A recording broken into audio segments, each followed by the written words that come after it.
Hey everyone, today we're going to be talking about the Pittsburgh 60-piece tap and die set. So I've had my set for a long time. I'm not sure if the newer sets have any differences. I don't think they do, but I've had my set probably 4 or 5 years. And I was just thinking about, I wanted to go over the pros and cons of this set because they are pros and cons. Generally, I'd say that everything's a great value for the money at Harbor Freight. And for the most part it is, and that's not to say that this isn't a good value for the money, but I think going into a tap and die set, there's a few things that you need to know.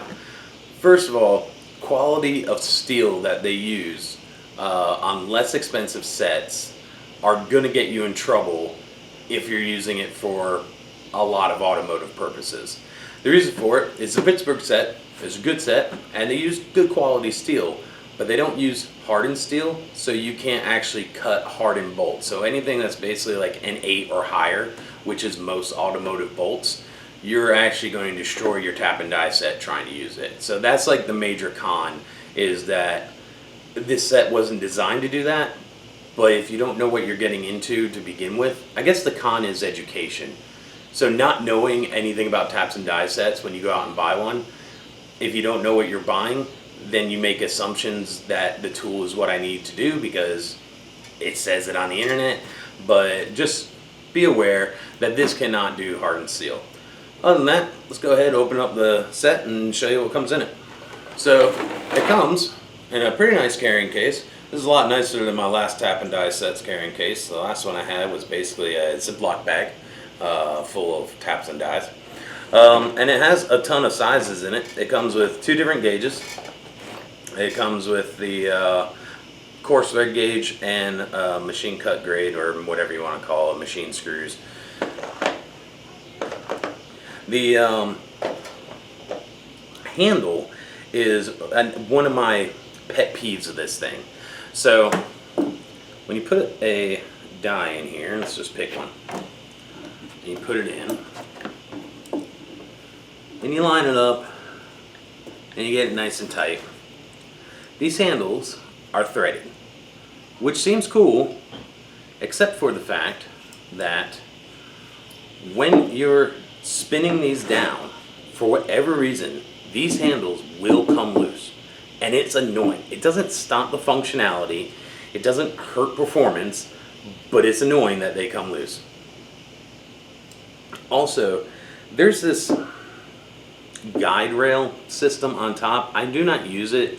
I find it gets in the way more than it's actually useful to me. But what you do is you unscrew it and you twist it just like so, and it closes up these little fins in here so you can put when the screw's coming through, it'll guide it straight. But you know what I say to that is, if you put in the screw straight to begin with, and you've already made it through the entire die, then more than likely your screw is going to be straight, or your bolt or whatever is going to be straight the entire way through. So that's that handle. And then on this handle, same annoyance, except for this time, this handle is your tightening handle, and it comes loose very easily as well. So when you tighten down on a tap, it won't always hold it there. And so again, it's an annoyance, not that big of a deal. It would just be nice if there was if they drilled a stop nut right here, you know, like a little hex head that you could screw down to make sure that once you're tightening it down, it's tight. It's just personal preference. But again, it's an annoyance, not actually anything that inhibits you from using this set. So all in all, it comes with most all standard sizes. There's a couple things in here that I have no clue what they do. Like this little bar, I have no clue what this little thing's for. I've never used it. It seems like it might be cool, but I have no clue what it's for. So, whatever. I don't have a lot of experience with taps and dies. I bought this just to clean up some bolts here and there when I need it. But overall, I think for the price and for what it is, I think it's a good value. there are just some shortcomings to it, like it can't do hardened steel. And so if you're in an automotive setting, this set actually probably isn't for you.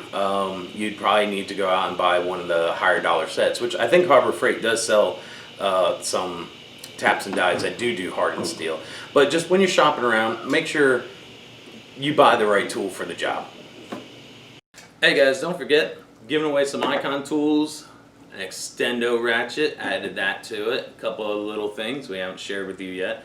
But we're giving them away once we hit 1,000 subscribers, so go ahead and hit that subscribe button and get yourself entered into the free drawing.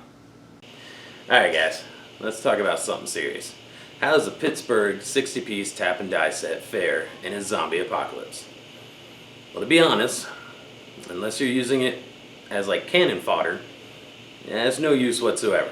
I can't think of a single reason other than throwing the taps and dies or stuffing them into a cannon and shooting them that there is any real utilitarian reason or weapon value to a tap and die set during the zombie apocalypse. So with that said, it's getting a 0. I can't even think of a single reason for it. So it is what it is. Hey everyone, just want to let you know I'm not affiliated with Harbor Freight and they're not sponsoring me yet. I'm just doing this because I love Harbor Freight and all their tools. I've had lots of great experiences with them and they're always helpful. The staff is really knowledgeable and it's really, for the most part, the best bang for your buck. So just want to make it clear, definitely not sponsored yet, Harbor Freight. Call me. And I hope y'all enjoy the videos.